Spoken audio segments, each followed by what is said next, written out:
कुइली, शायद ये नाम आप लोगों ने पहली बार सुना होगा, लेकिन वादा करता हूं कि इस कहानी को सुनने के बाद आप जिंदगी भर इस नाम को नहीं भूलेंगे।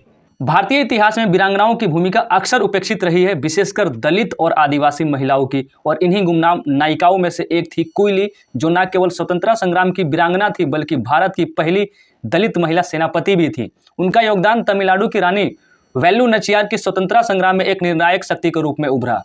कुइली का जन्म तमिलनाडु के शिवगंगा में एक दलित अरुंधतियार परिवार में हुआ था। उनकी मां रकू एक साहसी महिला थी, जिनकी मृत्यु एक पागल सांड से लड़ते हुए हो गई थी।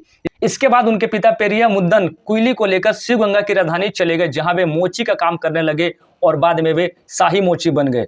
इसी कारण कुइली को महल में आने जाने की अनुमति मिली और वह रानी वेल्लू नचियार की खास मित्र बन गई। कुइली ने बचपन से ही अस्त्र शस्त्र चलाना और युद्ध कौशल सीखा, जिसमें तलवारबाजी, घुड़सवारी और भी बहुत सी चीजें शामिल थी। कई बार उन्होंने रानी की जान भी बचाई। जैसे एक बार रात को सोते समय एक हत्यारा रानी के कमरे में घुस गया था और कुइली वहीं पर सो रही थी, तो उन्होंने उसको वहीं पर मौत के घाट उतार दिया। और एक बार अपने गुरु की हत्या कर दी, जब उनको यह पता चला कि उनके गुरु ही रानी की हत्या करने की साजिश रच रहे थे। और इन वीरतापूर्ण कार्यों से प्रभावित होकर रानी ने उन्हें अपना अंगरक्षक नियुक्त कर लिया और उनको वीरतलपति यानी कि वीर नेता और वीर मंगई यानी कि वीरांगना जैसे नामों से जाना जाने लगा। ब्रिटिश सरकार को जब कुइली और रानी की मित्रता का पता चला, तो उन्होंने कुइली को अपनी ओर मिलाने की बहुत कोशिश की, लेकिन वो अडिग रही, वो टस से मस नहीं हुई। और जब कुइली ने साथ नहीं दिया, तो ब्रिटिश सैनिकों ने दलित समुदाय पर हमला शुरू कर दिया और उनको मारने पीटने लगे, काटने लगे। ब्रिटिश सैनिकों को लगता था कि इससे घबराकर कुइली उनका साथ देगी, लेकिन वो अपने फैसले पर अडिग थी। जब रानी को इस घटना का पता चला, तो उन्होंने कुइली को अपनी महिला पलटन की सेनापति बना दिया। उस समय अंग्रेजी हुकूमत का सारा गोला बारूद हथियार शिवगंगा किले में रहते थे। कुइली ने उनको नष्ट करने के लिए 1780 में विजयदशमी के दिन एक असाधारण योजना बनाई, जिसको सुनकर आपके रोंगटे खड़े हो जाएंगे। वह और उनकी पलटन भक्तों के बेस में किले में घुसी। उनकी टोकरियों में फूल और पूजा के सामान के साथ साथ उनके अस्त्र भी थे।